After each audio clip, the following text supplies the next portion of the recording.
everyone, welcome back. You've reached another episode of the Dollar Bin Bandits. I am Joe Marcello. I'm Warren Phillips. Mike Farah.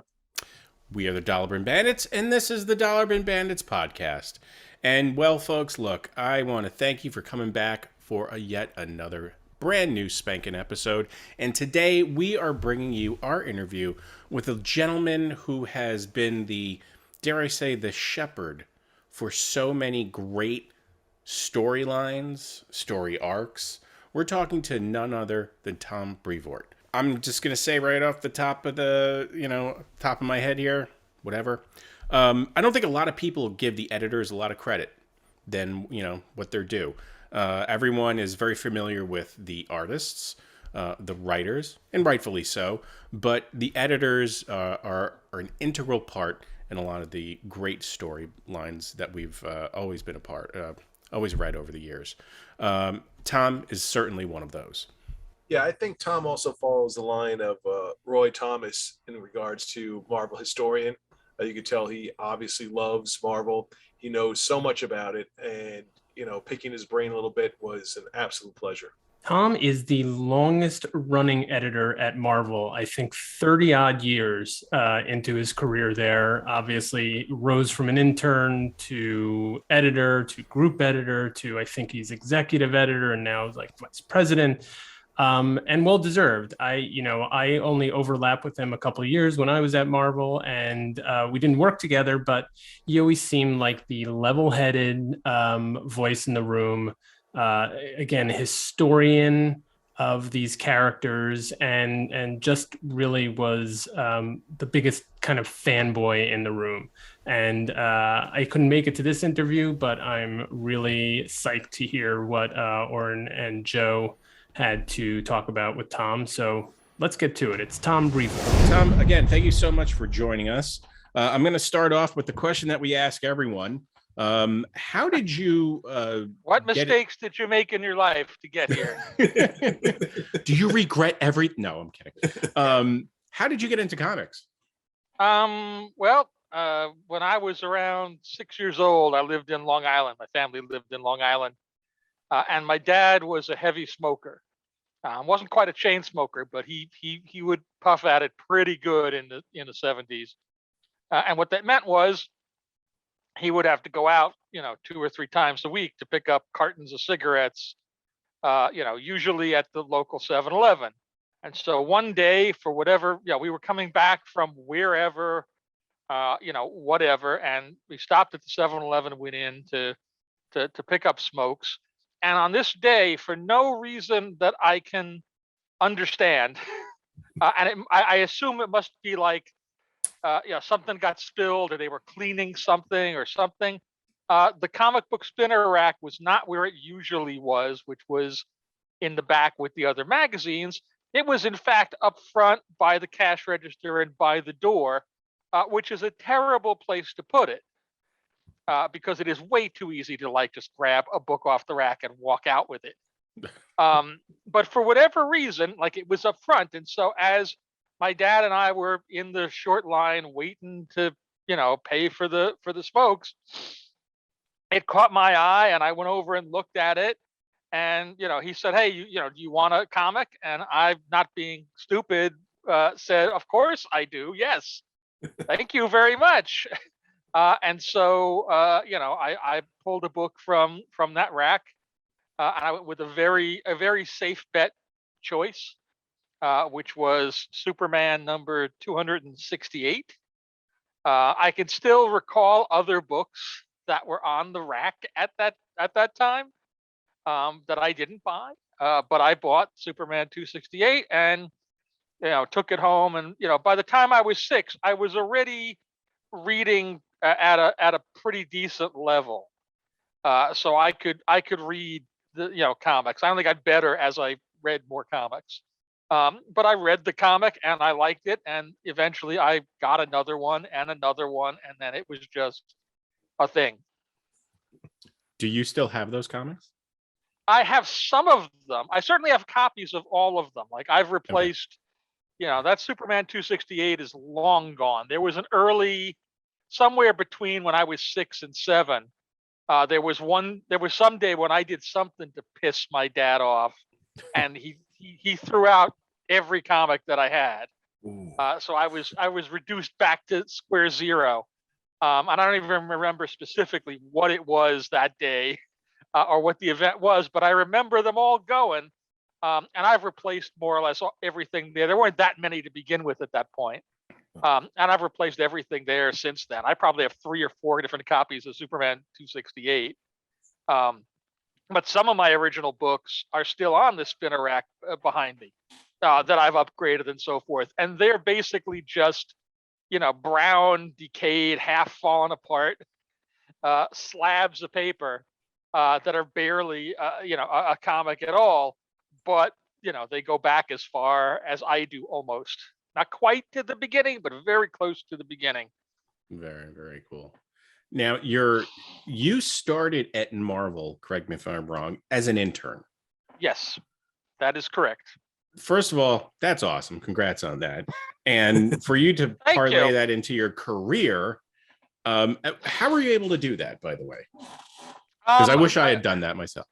It mostly involved a lot of dumb luck. More than anything. I had, even coming in as an intern, I had a bunch of skills that I developed as an art student and working on fanzines and doing fan projects and so forth. That made me useful. Just walking in the door at Marvel. Not that I'd planned for it or anything. I just happened to have those abilities and could put them to use and follow through on stuff. I wasn't a moron, so somebody could give me something to do and I could execute it well and execute it swiftly. I worked across, as an intern, 3 different editorial offices. There were 3 offices in sort of a back corner of Marvel in those days, and there was one intern, me, who serviced all 3 of them, and so I'd bounce around between all of them depending on who had stuff to do right then. Excuse me a second. I feel like a sneeze coming on, but it's not quite there. Bless you ahead of time. This will be the part you can cut out. No, this is the prime stuff. No, this is Yeah, I understand. It's all the Patreon subscribers will get to see that inside thing. He's a real human being. He sneezes just like we do. Do you believe this? He sneezes. But anyway, there were those 3 editorial offices, and I would bounce between them depending on who had something that needed to be done. And typically, and I'm saying this because I heard it a lot from those people, both then and later on. They would give me stuff, and I would do it, and I would get it finished, and they would be shocked, and they would have to work to find more stuff to give me. So as an intern, even, I ended up doing a lot of stuff that most interns don't. I did paste up on whole books. There's at least 1 volume of Marvel Masterworks that I pasted the entire thing up as an intern. Oh wow. And issues of I pasted up an issue of the Nightmare on Elm Street black and white magazine, and I did a bunch of things like this. I typeset balloons in Thanos Quest back in 1989 on a tiny Apple computer that was the only computer in the whole of editorial. So again, I was just pretty good at it, and so once I got towards the end of the internship, there were people there actively looking to find an opening and bring me on staff. And then once I was there, I've just been some combination of lucky enough and good enough to survive all these years. That's first of all, congratulations on doing that, because nowadays you don't hear that, Yeah, true.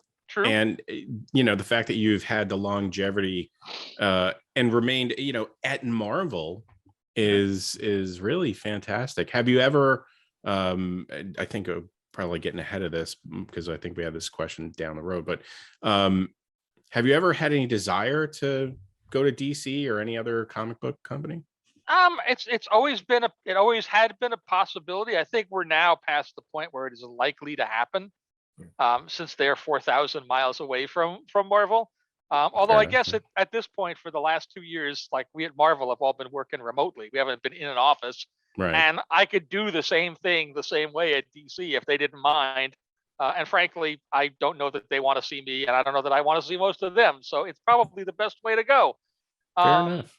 but pretty much since they relocated, I've sort of figured, yeah, I'm not going over there. There were a couple of times I did lunches with people at DC. Mike Carlin, who headed up DC for a long while and who had started out as Mark Grunwald's assistant, he and I hit it off pretty well after Mark passed. When I ended up taking over the Marvel side of the Marvel DC crossovers, the second wave of Amalgam and the Access books and so forth. And so there were a couple of times when he would be like, "Oh, you should come over here," and I know I had a lunch with him and Paul Levitz once to talk about coming over, and it just their offer was good, was nice, but it was not as good as what I was doing then, and so I didn't see any reason to go. And then at other times when I was like, I'm ready to go, I'm done with this place. At those times there either wasn't an opening or the top brass had changed enough that it just never happened. Understood. But I sort of figured, again, if you asked me early on, and assuming that I was going to have any sort of comics career of any length, I would have told you, yeah, I expect I'll do X number of years here, and I'll end up doing X number of years, there or somewhere else, because that was just to seem to be how people did it in those days. Right. Yeah. Which is why I asked. It just seemed like, you do a fair amount of work here and then something happens or there's another opportunity over here, like any other job. But, yeah, since that is such a tight knit ecosystem, if you will, I mean, people just circle. I have a quick question about your early days at Marvel, because you were there for sort of a very interesting period of Jim Shooter starting to phase out and the rise of the sort of superstar artists. Sure. I was after Jim. Shooter was gone by the time I came in. Okay. He was out in '87, and I started in '89. The specter of Jim still sort of hung over the place in 1989. And again, like I've only interacted with Jim a couple of times over the years, and I like his work, and I don't want to just like needlessly cut the guy down or anything. All I can report to you is what I know and what I saw firsthand, and what was expressed to me firsthand. And what that was, I don't know, maybe all of Jim's, best friends and supporters left Marvel at the same time that he did, or in between the 2 years between when he left and I came in.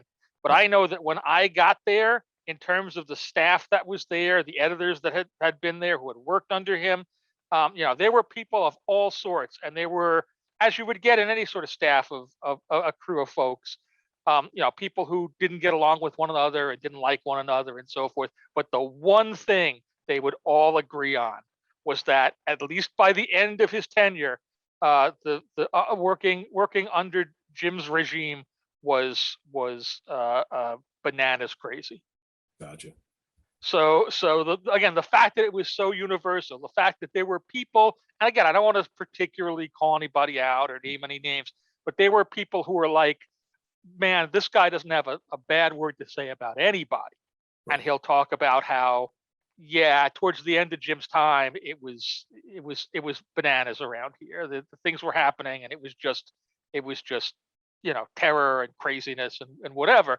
So I have to kind of assume that there's got to be some real truth to it, right? even though that's only one side of the story. Yeah. And I've worked in enough at Marvel, and in a high enough position, I think, to be able to understand all the various circumstances and pressures and whatever that a guy at that level might have been under. Right.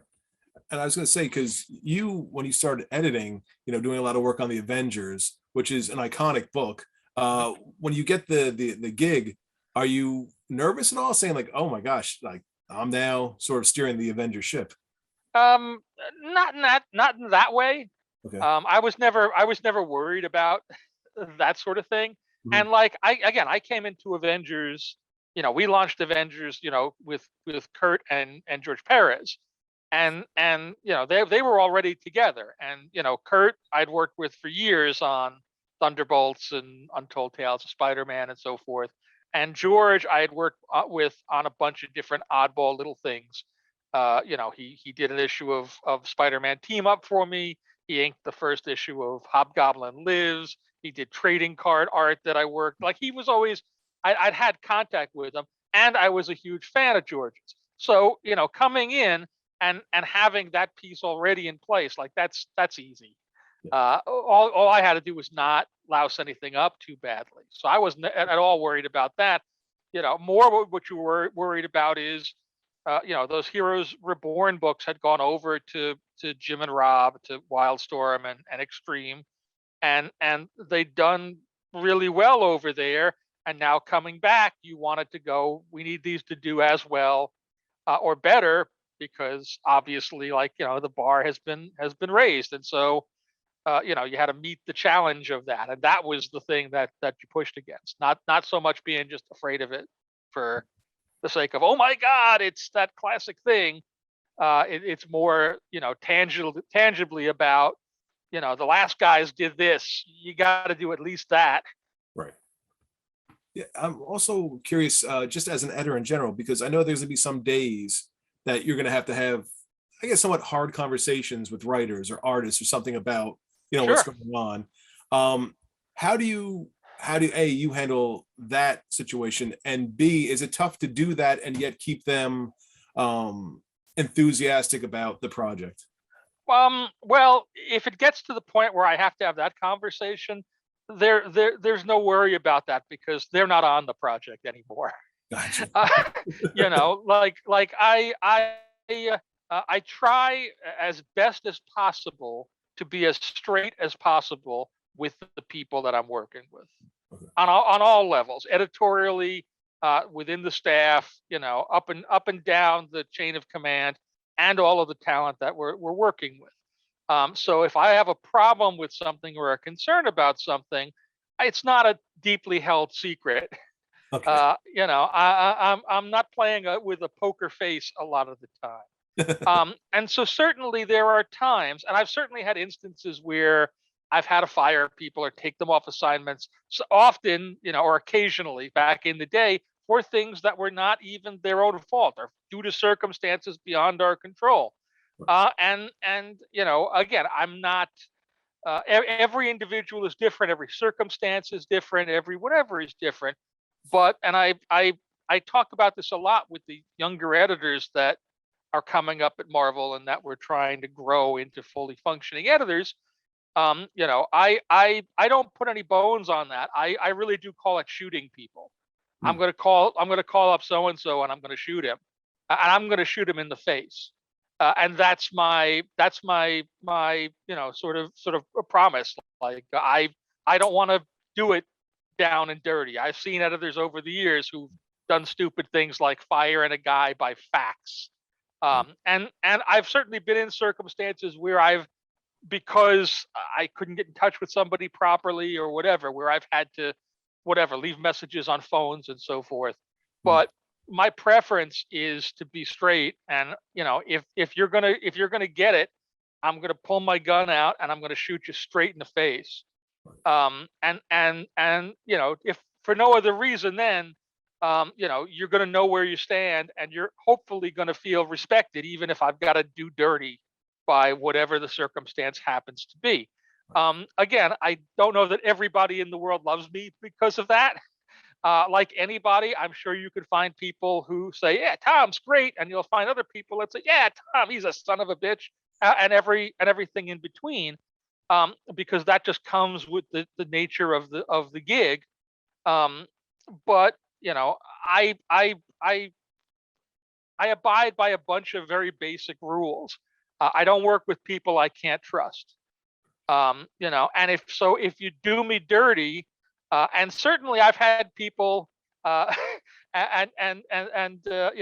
liken this to gamblers that bet on the wrong horse. I've had people who screwed up something or were untoward in like 1997, and I remember it, and I'm still there. So you bet on the wrong horse that day, because it's whatever, 25 years later, And it's not like I'm going to, keep you from getting work at Marvel anywhere else. If somebody else wants to work with you, that's fine, but I'm not gonna. And so over the course of whatever, 20, 25, 30 years in some cases, people really, shot themselves in the foot, I think, in a way that they weren't anticipating that they were, because who the heck knew that guy was going to still be around and in a position where he could choose to hire and fire me, later on in my career. Um, but again, that makes it sound like I'm keeping track of everybody in a book, or I've got a. I don't. For all that, I certainly have a small list of these guys are no fly with me. I don't trust them. I won't put them on an assignment. That's a rarity. That's a that for especially for the number of books and the number of people I've worked with over the years. Most of them have been, very creative individuals and wonderful and lovely. And it really is the outliers, but it's always more fun to talk about the outliers because explaining how everything went super well and I didn't have to do a lot of work and everything just came in and it managed itself is not that interesting. But the guy who tried to fax me pages, that were drawn by an artist other than him, in 1990, whatever, that's a lot more interesting story to tell, even if I won't name who that artist is because there's no percentage in it. Right. Yeah, no, lead with that story next time. I'm only kidding. I have to say, first of all, that you've been a part of so many just amazing storylines and characters over the years. Thank you. That must feel, and this has nothing to do with any line of questioning, just reflecting as a fan to the person who's done it, that just must feel absolutely fantastic.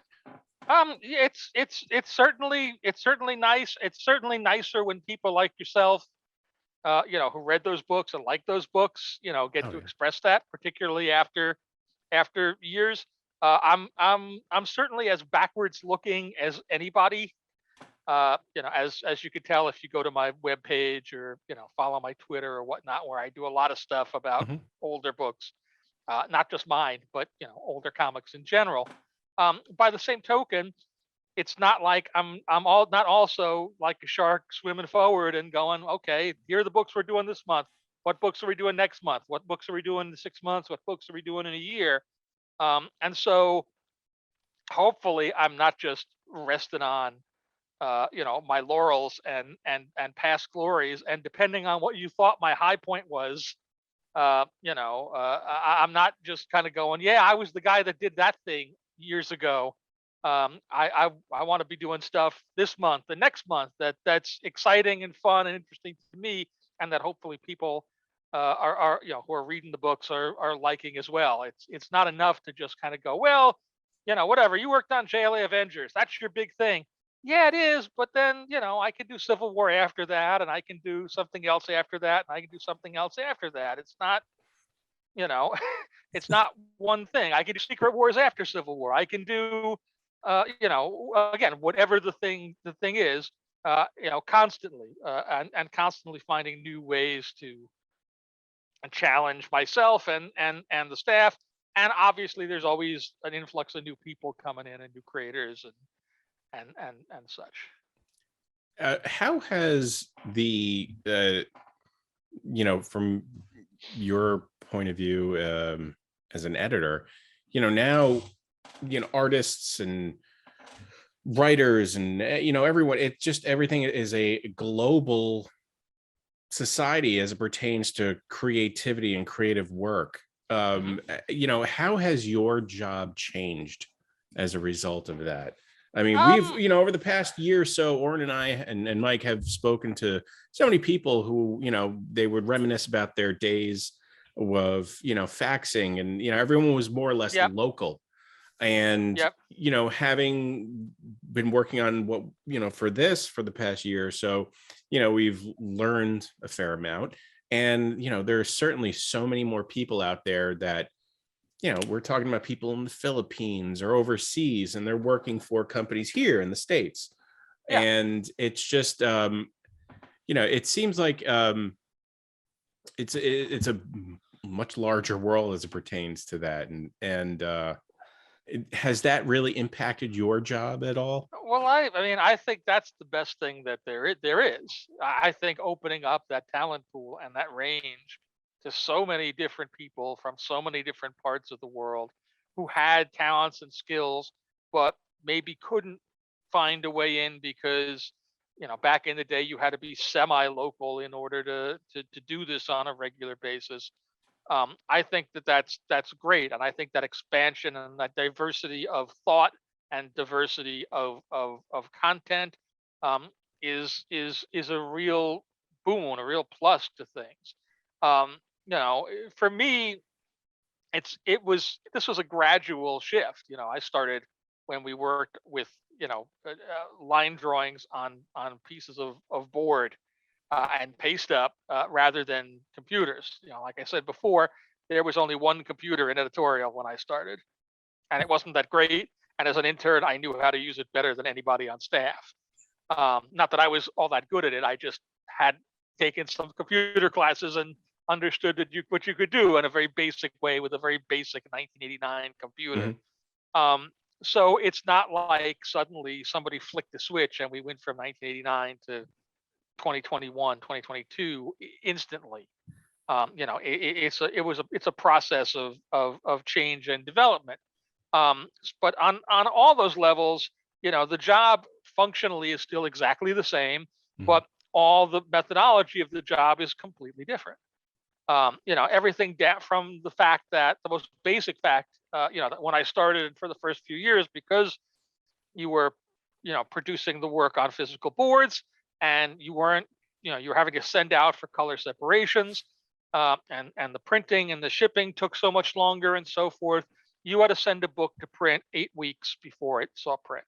So 2 months ahead of time, that book had to be done and off to the printer.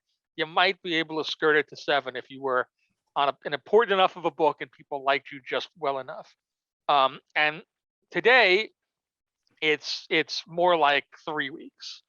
And Really? that 3 weeks is metaphorically pressing a button and transmitting a print ready book to a printer's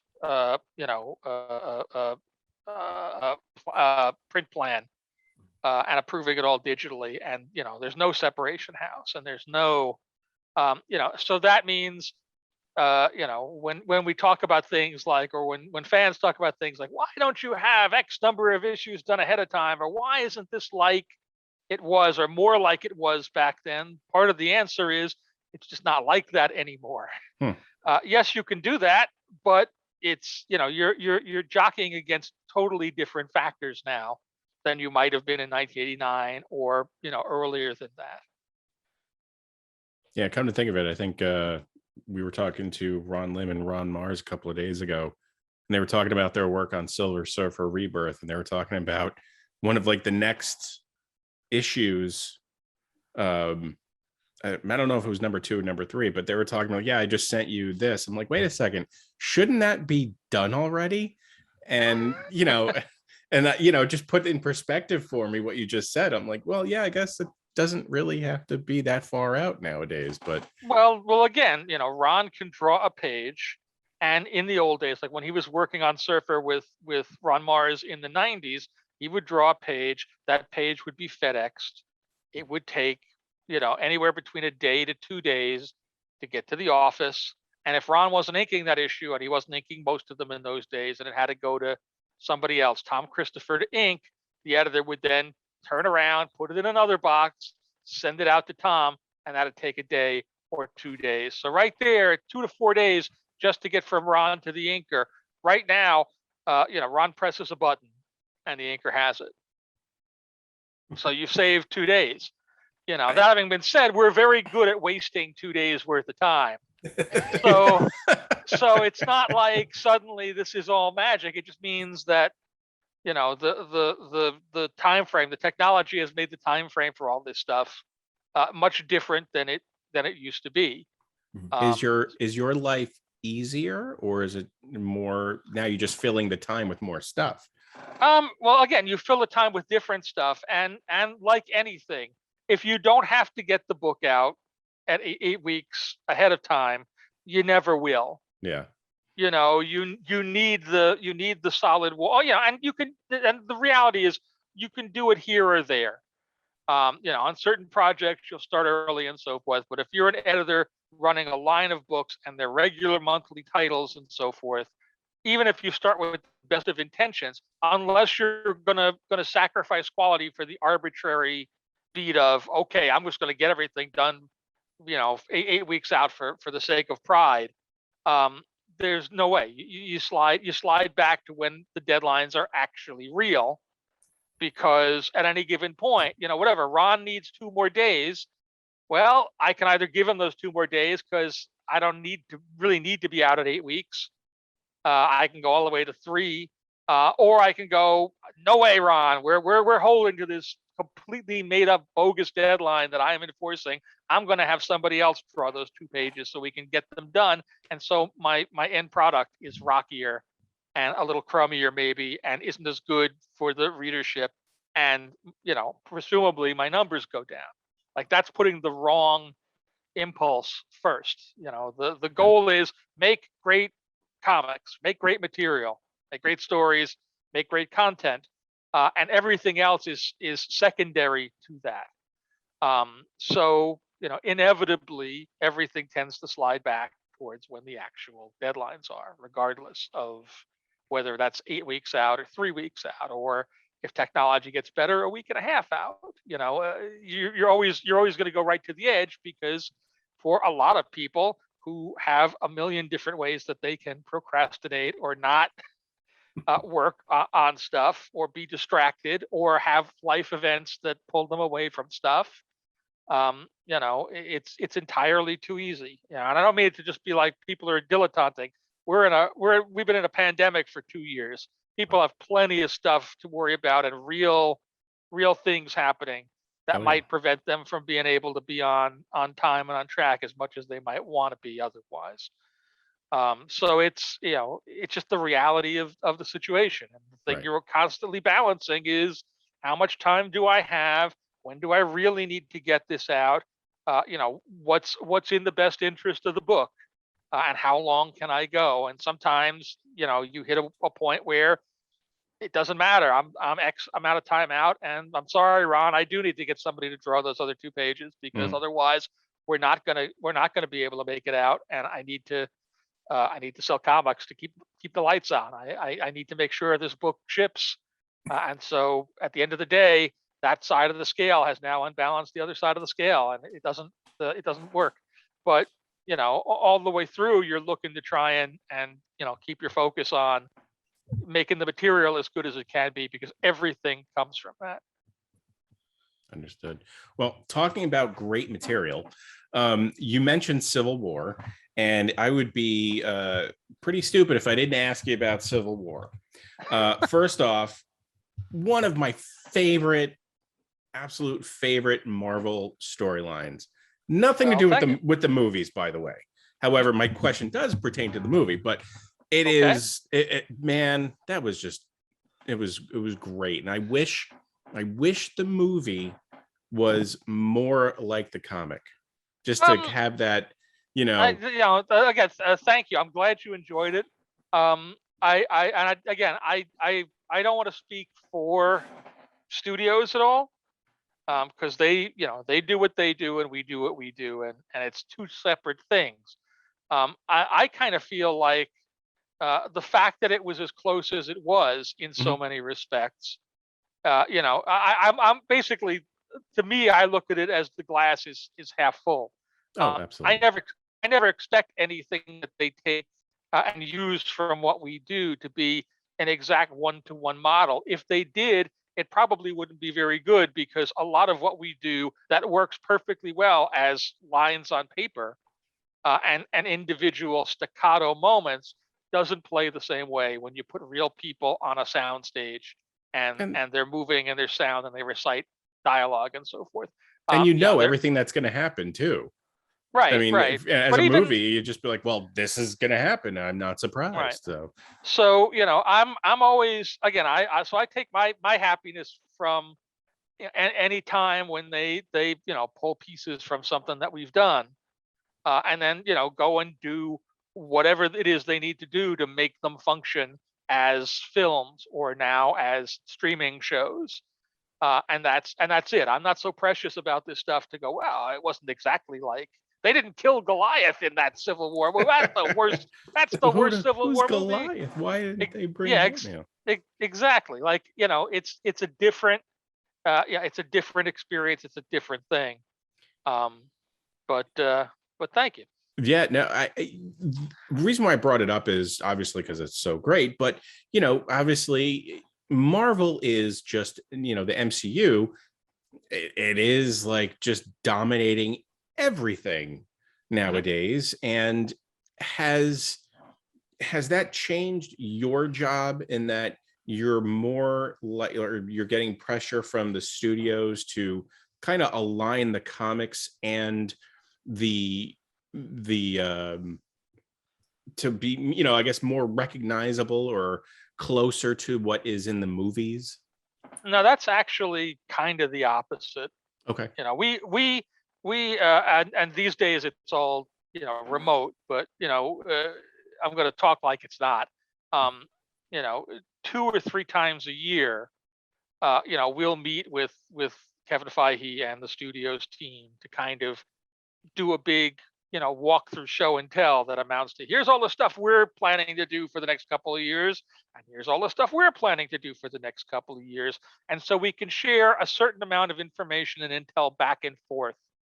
And in all those conversations, Kevin has been consistent about his messaging to the publishing side, and the message has always effectively been this: it does him no good. It is useless to him for us to be following exactly what they're doing.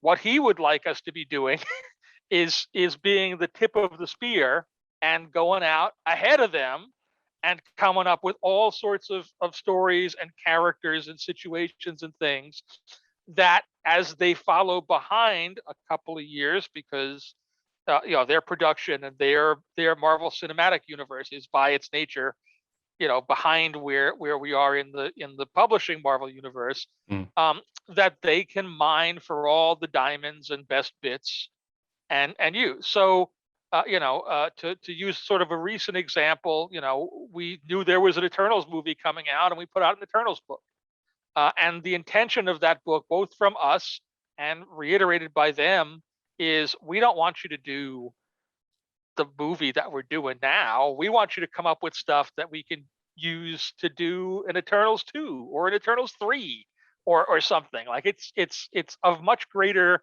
value there, because if you hit on something that works or that has some resonance or that people react to, that's a huge step up for them in terms of figuring out what pieces might work the best for whatever they would want to do next.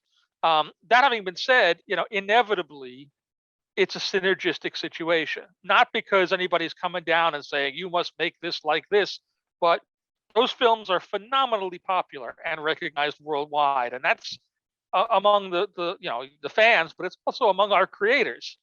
And so inevitably people absorb stuff from those productions and filter them back into the work that we do. The classic hallmark that we all talk about as regards this was Cerebro in the X-Men movies. That first X-Men film came out in 2000, 2001. Mm-hmm. And absolutely nobody on Earth said, you must make Cerebro in the comics look like Cerebro in the movies. But from the moment that artist saw that film, that was how they drew it. Not exactly, not line for line like they're tracing a frame of the film, but it's a big circular room with an X door and a pier that goes out in the middle of that became what it was, almost like by osmosis. Nobody can write Iron Man these days without hearing the dialogue in Robert Downey Jr.'s voice. Yeah. And so that's the thing. And so, whatever, knowing that they're going to have a Hawkeye show coming up, and it's going to be Hawkeye and Kate Bishop, from our standpoint going, maybe we should have a Hawkeye series that's starting around there that features Kate Bishop. People might kind of be interested in that moment in seeing what's going on with this character and where she is now. Seems like a good idea. Let's do that. And if we do it really, really well, then we'll do something in that series that they can go, hey, we want to do a second season of Hawkeye. And there's that cool thing that they did over there that we can do over here, except we'll do it this way instead of that way. And it's all very free flowing and synergistic. And most of it just comes from not being dumb about stuff. If they're gonna be launching Shang-Chi, suddenly more people are going to be interested in Shang-Chi, particularly even in the lead up to that film, than have ever been interested in Master of Kung Fu in the history of the thing. So it only makes sense to try and draft some of that wave, to our world of publishing, and to do stuff that potentially can be of value to them when it comes time to go. We're going to do a second Shang-Chi, or we're going to do a Shang-Chi in a team thing, or we're good, whatever the next bit is of that for them. Just a quick follow-up with that is that with this Marvel juggernaut that there is now, do you think the books are getting the spotlight on them within the corporation as they should, or do you think they're behind the shows and the merchandising and the movies and all that stuff? Well, I mean, putting it, bluntly, like, we make money every year as a publishing outfit. We bring in genuine revenue, but not anywhere to the level that Spider-Man No Way Home is the fourth most profitable movie in history. Mhm. So it's inevitable that people are going to go, yeah, these are the things, because that's where all the big bags of money germinate around. Right. And again, it's always nice to be able to have some recognition, for people to pat you on the head and go, good job, you're doing great, and do whatever. But you also have to be kind of realistic about where you exist within the superstructure. Mhm. During the early days, I'll say the first year maybe of the pandemic, I could be off, maybe 9 months, maybe 15 months, at a point where they couldn't really film or release anything in film and television, and their dates kept getting pushed back for Black Widow and Eternals and whatever, and we could still keep publishing and still bringing revenue in. That's a moment where people might pay a little more attention and go, hey, look, those guys are still making money over there, even though everybody's locked down and nobody can go anywhere. Somehow they're still keeping the gravy train going.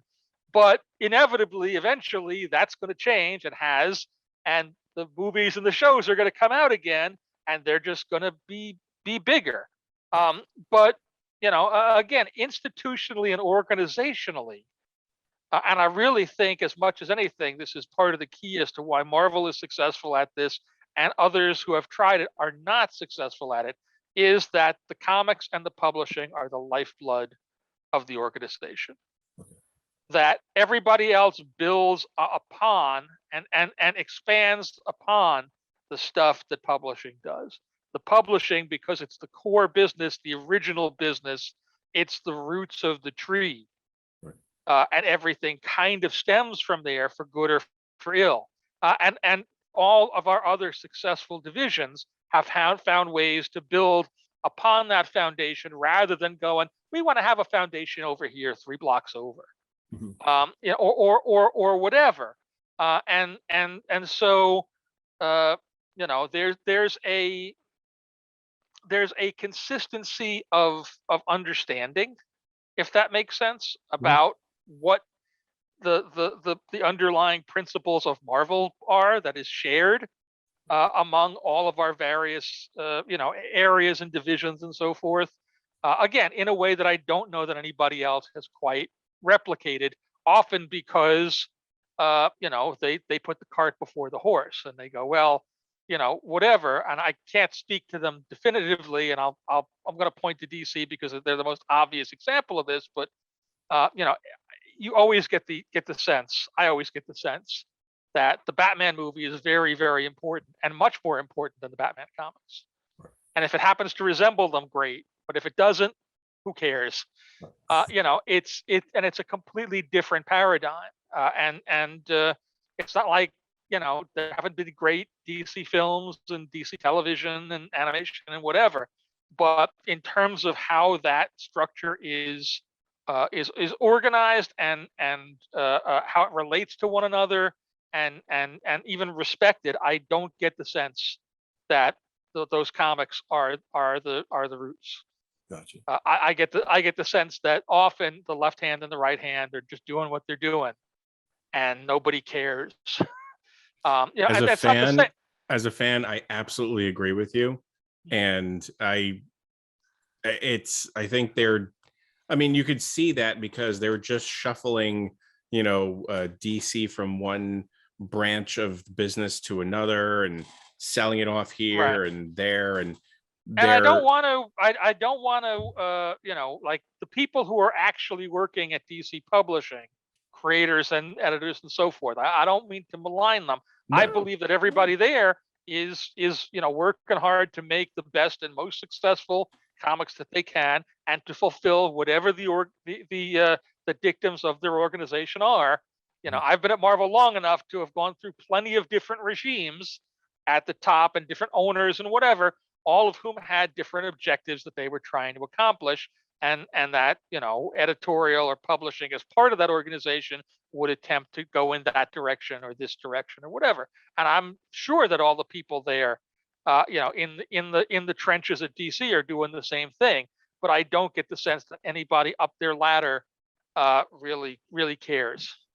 I absolutely agree with you 100%. And I'm a DC fan, obviously. I'm a fan of obviously, comics, but as you can see all the stuff, I got Superman going on. So it, sure.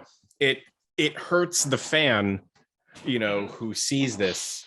Well, they all make, and again, I'm gonna blow some smoke here a little bit, but they all make the same mistake. Not just DC, but literally everybody since Avengers came out.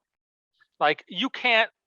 A week doesn't go by that somebody doesn't drop a press release about how they're creating the whatever the hell it is universe. And this movie or this TV show or whatnot is going to be the first part of the universe.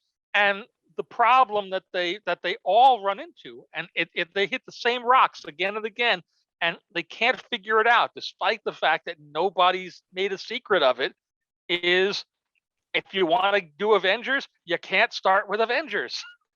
Right. If you want to do Avengers, you got to start with Iron Man and Hulk and Thor and Captain America, and you build up to Avengers, and you build each one of those right.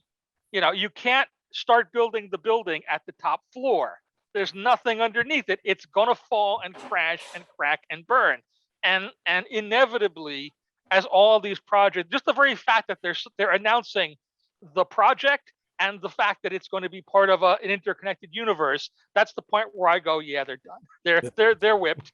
They're looking at the big bag of money that was Avengers or Avengers Endgame or the Marvel Cinematic Universe, and going, yeah, we want one of those, but they're not ready and not willing to put in the hard block and tackle work that studio's team has done over close to 20 years now. Mm-hmm. Starting out with just an Iron Man movie and building it slowly and deliberately and being good enough at it often enough that people really cared when you got to Avengers. And then after you got to Avengers, they still were, like the next movie up was Guardians of the Galaxy, which on the surface of it, like, that's a crazy choice. Like, that's got nobody that you're doing. That's not built on anything. But they very successfully built out that world so that now, you look at those Disney Plus shows and it's mind-boggling. It's crazy. Make one good first movie. That's, start at the beginning. Yes. Don't plan your you don't need to plan your sequels first. Right. You can just make a movie. and make an excellent movie. And Right. that should be your focus. The point at which you're going, this will be a trilogy, is the point where no, it won't. It's going to be one bad movie because you're going to be so focused on setting up the thing for movie number 3 that you'll forget to make movie number 1 something that people care about. Yep. And time and again, you can see it. It's and it really is a testament to that studio's crew. That they built what they built, and they've kept the faith on it, and really shown good instincts, including at points where I would have gone, no, you shouldn't be doing that. That's a mistake. Oh, what are you guys thinking? And yet through whatever talent and luck and good timing and fortune and elbow grease, they've built this thing that is so unique and so unlike anything that's ever been done in media before. There is nothing like that Marvel Cinematic Universe anywhere. And it is, when you step back from it, I have a slightly biased opinion. I work at Marvel. It's very easy to say, yeah, he's just rooting for the home team. But I tell you, as objective as I can be about it, that thing is a marvel. Oh, it's astonishing what's been constructed there, and how genuine and true it is to the source material. And it's not like it follows everything, absolutely line for line, point for point. But when you're talking about characters that have been around for 60 years, it is astonishingly faithful an astonishing amount of the time. And when it's not faithful, or faithful right now, or exactly where something is, usually there's a thought process behind it when you experience it where you go, that works, that's good, okay, that's not exactly what we do or did, but that works, great, do that. It's a really amazing little puzzle box. Yeah, as fans, I don't think at any point in our life we would have thought we would see There's a Moon Knight show coming. Yeah. I mean, when they announced it, I was like, okay. Well, it's not even just that. It's there's a Moon Knight show coming, and people are excited. Yeah. Because you could believe there's a Moon Knight show coming. There was a Nightman show in the late 80s. The difference is there was a Nightman show in the 80s, and people watched it, but nobody particularly cared one way or the other, right, apart from a very, very small group of comic book aficionados who knew the character and were excited. People are excited that there's a Moon Knight show, that there's a She-Hulk show, that there's a Ms. Marvel show, who have never read the characters before and know nothing about them. Yeah. That's amazing, and that's part of the secret to it all, and that is definitely a thing that I try to draft on as often as possible, because I would be stupid not to. I just want to talk quickly, because besides being an editor, I think it's well known you're a comic book historian as well.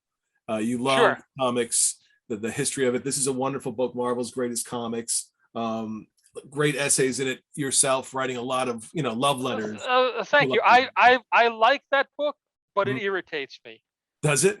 And I'm gonna be honest about this, because and we didn't know it was gonna be this way. Like, I got a copy they sent me a copy of the book, or our people who were connected to it sent me a copy of the book, and I leafed through it, and I looked at it, and it made my toes curl. And the reason it made my toes curl is, it's 100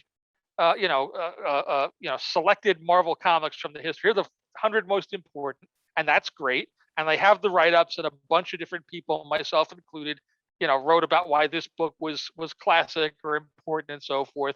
And they reproduced pages and panels and things from the books, and they re-lettered all of that work in the crappiest computer-generated font, badly done, that you could. And I literally, I went to our guys and said, why the heck did they do this? This is bananas. And, they shouldn't be touching this. Right. We wouldn't let them re-ink the panel. Don't let them change those balloons. Yeah. And it really was something. And I'm sure there's a reason that they did it. Maybe it makes it easier to translate the book over to other languages and things. But I'm sorry, this is an English edition. You leave that alone, and you respect it just as much as you respect, the writer who wrote the words and the artists who crafted those images. Those letterers were true artists in the days when all that typography was done by hand. And the fact that somebody went in, like, it's otherwise it's a good book. I would still recommend it, but I kind of can't look at it. Gotcha. Well, my question is, as a historian, there are a lot of books that you are a part of in here. How do you look at yourself being part of Marvel's history? Because you really are. You're a big part of, where we are right now. Well, again, like I say, I'm relatively backwards looking, and so I'll talk about stuff I did all the time. But Right. I don't tend to think of it in terms of here's this big part of Marvel history I am, other than when it's either a geek trick or impressive in a stupid way. Like I don't know, now it's probably 10 years ago. We put out we were putting out the latest version of the Marvel indexes Mhm. in like paperback form. They were paperbacks, and we got the Avengers book, and I pulled it out and I showed people, like I put a bookmark in, like this part of it, this 2/3 is everybody else, and this 1/3 at the back is all me. Right. But to me, that's not. I don't look at that as chest beating so much as that's just a geek trick. Look, this cool sort of thing. I'm a part of all this stuff, but frankly, if you like Civil War, it's because of Mark Miller and Steve McNiven and Maury Hollowell and all the other people who did the tie-in books and all of this stuff. And there's a little of me sprinkled in there, but it's hardly like I'm the genius of the world who, brought these brilliant things down from the mountain or anything. I'm happy to stand behind the stuff that I worked on and that I did, including the stuff in many cases that people don't like. If as long as I like it and can look it in the eye, and vice versa, I can also kind of go, I don't like that. I'm glad you like it as much as you do. I don't really like it as much as you do, but that's fine. You're a reader. You paid your cover price. God love you. I hope you got some good entertainment out of it and really loved it. But I don't. I can't afford to think that way. I'm too busy putting out, next week's comics. That's a good point. I look at there are not. The reality is there are not many great remembered editors in comics. Most of the editors in comics who were remembered were also writers, and we more or less remember them because they were writers. Archie Goodwin, we remember him because he wrote a lot of stuff, and the fact that he was one of the best editors in the field is secondary to that. Stan Lee is the obvious, exemplar of that. Anybody, Roy Thomas, and so there are precious few. Karen Berger might be one, for example, not really known as a writer, but remembered as an editor for all the stuff that she did with creating Vertigo and bringing the British wave in and so forth. But that's so rare. And so the idea that anybody is gonna give a nickel about me when I'm done, that's nonsense. It's just not true. The work will all still be there, and I'll be a name in a bunch of credit boxes somewhere. But people are going to care about the work, and that's right. That's proper for an editor. The editor is not the star of the show. The editor is backstage, and that's you gotta own that, and you gotta embrace that if you're going to do this job. That's a Well, good point. I want to jump in there and just tell you. Now you can tell me I'm brilliant as much as you want. Well, I am not. That's all fine. I am not going to blow smoke up your ass, but I will say that as fans, there are people that you get to know names and their work, and you may say that, okay, editors aren't the ones that are remembered, but by all means, I think certainly you are. And the work that you've done, it shows that you are a fan of the medium and you respect it, because we've spoken to people over the past year or so doing this, that they handle the work in front of them as just another job, and Sure. it comes across their desk and they do it and they're done and they move on. And we're talking to them as fans, and I'm like, well, how cool was that you did this? And they're like, yeah, the guy gave it to me and he asked me to work on it. I said, yeah, sure. And it was done. And Yeah.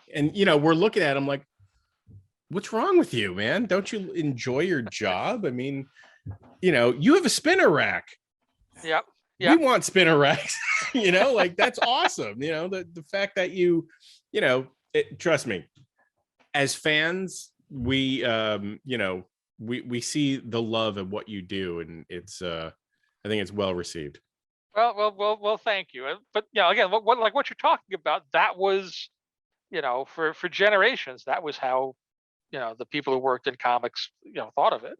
Right. Particularly a lot of the artists of those eras, it wasn't like they didn't want to do a good job or they weren't invested when they were doing a thing, but it was a job. Whatever your job happens to be. Do you remember the spreadsheet that you were working on 2 years ago? No, because I did it right, I did it properly, and I did it in the time it needed to be done, and all the data was entered right, and all the stuff was made appropriately. Or whatever, the cabinet I built 2 years ago, for a client, it was one cabinet among 47,000 cabinets, and I made it to the best of my ability and used my very specific set of skills to do that, and then I moved on to the next cabinet because that's the job. So many people for so long, that was the way they approached a lot of the work. And it's only been really for like the last 30 or 40 years where you've gotten more people in who came in as fans and who've maintained like a fanish connection to the stuff that they're working on, um, beyond just it's a thing. I love doing it. I love using the skills. I love whatever. I love drawing. I love making up stories, and I happen to be doing that in a comic book field as opposed to in some other endeavor. But I'm not. It's a job, and come quitting time, I go about my life, and I don't worry about it until it's time to you know hear the starting whistle in the morning and go back to the gravel pit. Fair enough. So being mindful of your time, we just have one last question for you. Now, in your long career, you've obviously worked on so many awesome characters. Is there one character or more that you have yet to be a part of? And this, is there one character that you really want to work on? And it doesn't have to be Marvel. It could be, I don't Sure. care. Image, DC, it could be Gold Key. I don't care. Like, is there one that you wanted to really, you really want to touch on, work on? Probably my answer is no, but that it's a no with an asterisk. Because I like a large swath of stuff. We talked earlier about had you ever thought about working at DC? And there's all sorts of characters and properties at DC that I would like to have a crack at. Probably the biggest one there, the biggest white whale over there is Superman. I'm sort of a little I'm going to say disappointed in the way Superman has been managed for 10 years, 15 years. Like You're not the only one. it is the one of the most successful characters and properties in the history of history. Mhm. And nobody working on it seems to be able to figure out how to make it work or how to connect with people. And I stare at that and I go, and I'm hardly the only one. It's so easy. It's so easy. Just do Superman. And so, like so many others, I'd sure like a chance to do, Superman. But by the same token, I edited Incredible Hulk versus Superman. I edited JLA Avengers, and again, along with the DC counterpart editors and my junior editors and so forth, I edited Unlimited Access. So it's not like I've never edited comics that were about Superman. I haven't done as many of them as I've done with the Fantastic Four or whatever, but I've done them. And again, once you get beyond that, I like other stuff, but I do other stuff, sure, but I don't tend to spend a lot of time thinking about it or lusting after it. Again, there's too much to do in my own backyard. And it's not like I sit here going, oh, I have done Avengers for so long. How can I possibly edit another Avengers comic book? If I get to that point, that's the point where I should give the book up to somebody else and take something else on. Within Marvel, there's not a whole lot that I haven't touched. There are books I haven't done any real significant run on. I haven't done Daredevil as a regular book, but I've done Daredevil one-shots and stories and things over the years. I've never done X-Men, but I've edited X-Men projects and things over the years. So there's not a whole lot there I haven't played with. But that's still my backyard. That's still my toy box. And so, I'm more focused on that, on certain days, particularly on the days when somebody gets something wrong or does something I don't like. It's much easier to sit down and go, gosh darn it, it's so easy to do Hawkman. Why don't you just do this? But again, that's no different from any fan, reading a comic that they don't like and going, if they just listen to me and do it, whatever I said and whatever I think, then it would be great. And honestly, I could go over there and I could botch Superman just as badly as everybody else.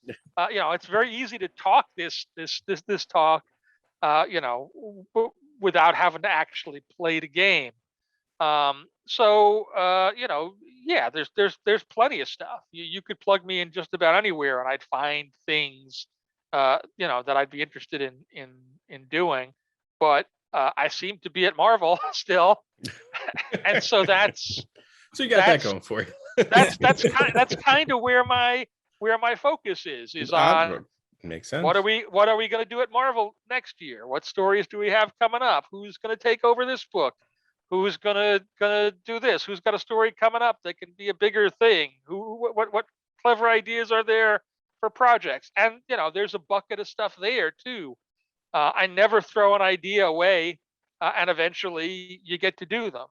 People have been pitching me different iterations of the core idea that became Spider-Man Life Story for at least 20 years before we ended up with one that not only worked, but that I could get turned into an actual comic. So it's the same idea, but it's not the same idea. The basic idea is, what if the characters lived in real time?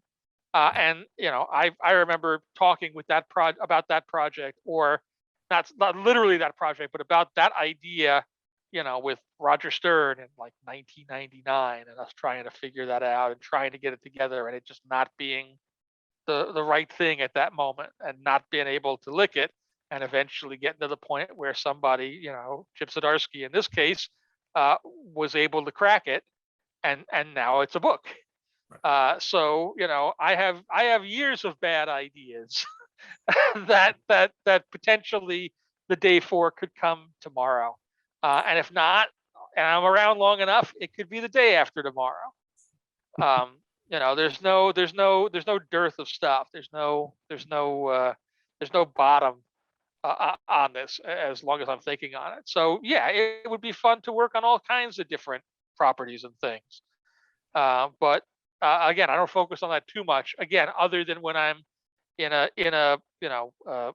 away from work rest mode, just watching or consuming something and analyzing it or staring at it, going, you should do this, or that gives me an idea for something that I could do. That gets inspired by what I might have done differently than whoever was doing whatever film or show or whatever that I was watching. like Got it. everybody. Yeah. Well, makes sense. Make them sound like Robert Downey Jr. That's That's it. That's what I hear every time I read it. So, well, Tom, thank you so much for your time. I could honestly, I have so many, as you're talking, I have so many more questions that I would love to ask you. And it has nothing to do with this. It's strictly fanboy like comic stuff. But obviously, you got can't. one. Yeah, you got one. What's your one? See, this is what it's like when somebody asks you a question like this, and then you got to come up with an answer on the spot. Well, I can't. I mean, yeah, I have one. a few, but like it's oh crap. So is You see how much better I did this than you do it now? This isn't easy. I'm but sweating now. Are the X-Men ever going to leave this like island that they have hovering somewhere? I think a couple of things with that. One, as long as it's working and there's stories to be told in it, no, I'm in no rush. Right. That having been said, historically, and it's the thing that comic book fans, always point to, but also always jeer. The arc of history always kind of brings you back to the core, Right. and so the natural gravity of the universe, states that given enough time, the X-Men are going to be a bunch of guys in a mansion in Westchester again, and whether that's in a year or 5 years or 10 years or 20 years, that's the natural thing until the new idea supersedes the old idea to such a degree that it becomes the new gravity. The X-Men are Cyclops and Iceman and Angel and Beast until they're Wolverine and Colossus and Storm and Nightcrawler. And yeah, as a guy from Westchester, we want them back. I mean, I'm just saying. As long as there's still a lot of story to be mined out of what that is, and I know that the X creators have at least broad plans for like at least another 2 years of stories, assuming that all the sales don't suddenly crater and nobody wants to buy X-Men comics anymore. So there's still a bunch of cool stuff to come up. So I wouldn't necessarily be looking to take that apart anytime soon. And I don't expect you to divulge anything, but as a fan, can we expect in any comic character line coming up this year, can we expect forgive the expression, a holy shit moment coming up? Well, I mean, on the most basic level, we try to do that every month, pretty much every issue. Fair enough. So I would say that I think as fans, we're a little bit. You jaded? have to really shake it up for us to be like, oh shit, that's a big deal. Put because the X-Men all on an island. Yeah, we've seen that, and Cyclops became a guy now. He's anyway. Yeah. Things have happened, so we're kind of, it takes a lot at this point for us to be like, wow, we've killed Superman, and this guy died, and Professor Xavier has died, come back and walks, and can we expect like a really earth-shattering in the comic book world event coming up? Sure. But that too is that's the dragon that you're always chasing. Right. You want every comic to be the best comic you ever read, and as good as the best comic you read, but even better, and to do all the things that you remember. That's I talk about that as the promise of the event comic, in general. No event comic has ever been as good as the magic one that exists in everybody's imagination, that has all the best heroes and villains in the biggest story ever, that's so cataclysmic and does so many important things to everybody, and it turns out with a big thing. Like, that's the city on the hill that you can never quite reach, but you can get as close as possible, and for some percentage of the audience you can reach it, just not everybody, because the one in your imagination is always a little better. But definitely, we're not looking to keep doing same old stories. No, I know. And you know what? I have They'll to say, that is one thing I really appreciate about Marvel is that things are always changing. Mhm. And yes, things will go back to how they were at some point, like you mentioned, with the Right. X-Men, but then again, they will change again after that. Sure. They'll come back to Westchester, they'll move into the mansion, but then they will again, there will be some major change that things will happen, and the status quo will change. And the same holds true with all, with any of the other characters. You just wait long enough in comics and you'll get what you love again, and then it'll be a little Right. different. Right. Some days the Hulk is immortal and dealing with the Green Door, and some days he's a spaceship being rocketed around, being driven by Bruce Banner. I'm really You digging that know, storyline, by the way. well, I'm well, I'm well, well, good. I'm really enjoying that. It's just so like it's so different in that, like, all right, well, I got to see where they're going with this, man. This is kind of cool. So yeah, we'll certainly continue to do a lot of different stuff as we go, and some of them will be, big holy shit moments for you. I'm Cool. sure, because we're trying to do that all the time. Well, can't wait. Again, Tom, thank you so much. It's been an absolute pleasure talking to you, and I really appreciate you taking the time out of your day to talk to us for as long as you have. Sure, 100%. my pleasure. Absolutely. And I hope just looking forward to everything that that Marvel has in store for us. So Well, as appreciate fans, we appreciate it. all the years of buying and reading and continuing to do so, because we kind of need you to do that to keep the lights on. Oh, if I So turn my so camera, you'll see all the money I've spent. Hey, welcome back. So that was our interview with Tom Brevoort. I really enjoyed it. We don't get to talk to very many editors. And Tom was really frank and honest, which I always appreciate. And you can tell, and I've mentioned this before, he loves what he does, and it shows. And I always appreciate that. And it's really so cool that he's been part of so many stories that have shaped sort of the modern Marvel universe that we've come to know today. And very modest about his accomplishments, but certainly somebody who has a long-standing and going to have a historical mark on Marvel. Yeah, he's the solid, journeyman editor. He's the glue that holds a lot of stories together. He's the communication connection between writers and artists.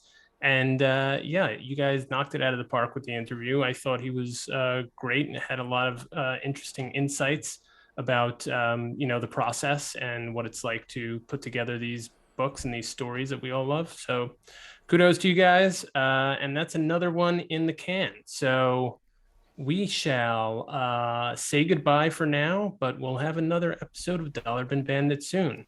Adios, partners.